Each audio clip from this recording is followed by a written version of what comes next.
this week's Trippin with Silver Daddy. It's cold out, but that church behind me, it's a pretty hot place right now. That is St. Anthony's of Padua.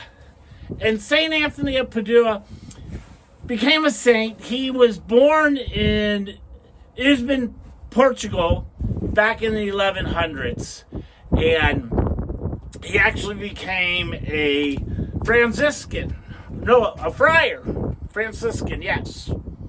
And he was known because he was such an eloquent speaker, and he knew scripture really well, and he traveled throughout Europe. And he converted a lot of people to Catholicism. So, St. Anthony is also the patron saint for, like, lost items, and for travelers, and the poor. I mean, he's really got all three things for me. So he really should be my saint that I should be praying to, because he's got poor, traveler, and I lose everything. But St. Anthony, he actually took his name from St. Anthony of Egypt when he became a Franciscan. So the reason I say this place is becoming pretty famous is because in the past couple weeks inside this church, there is a potential miracle, a modern day potential miracle. What it was is, whenever in the Catholic Church they have Mass and they have the Eucharist, if the Eucharist ever falls on the floor, the Eucharist has to be taken and it is actually disposed of in a very specific way. So they first put the Eucharist in water, and then eventually it dissolves. Well, the lady who's in charge of this, 2 Eucharists fell, and the 2 Eucharists was put in this water, and a couple days later, when she went back to check it, there was red stains, which could be blood. And this is considered one of the kind of modern day miracles that's been happening. Like this happened, I believe it was in 96 down in Buenos Aires at a church.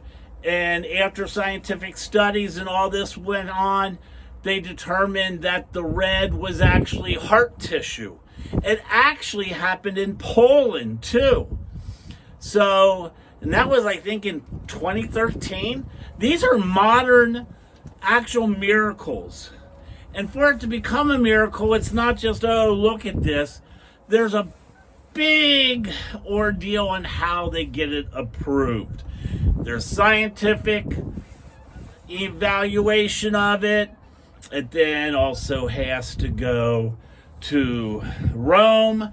And it's finally approved by the Pope.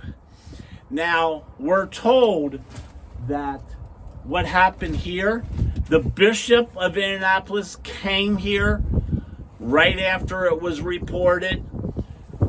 The samples or the hosts were actually sent for scientific study, and Rome was already contacted about this. So this is a pretty big ordeal. And it's not really surprising, because this church here, I was here in December. I was actually here, I believe it was December 22nd. And when I was here, I actually watched the choir sing.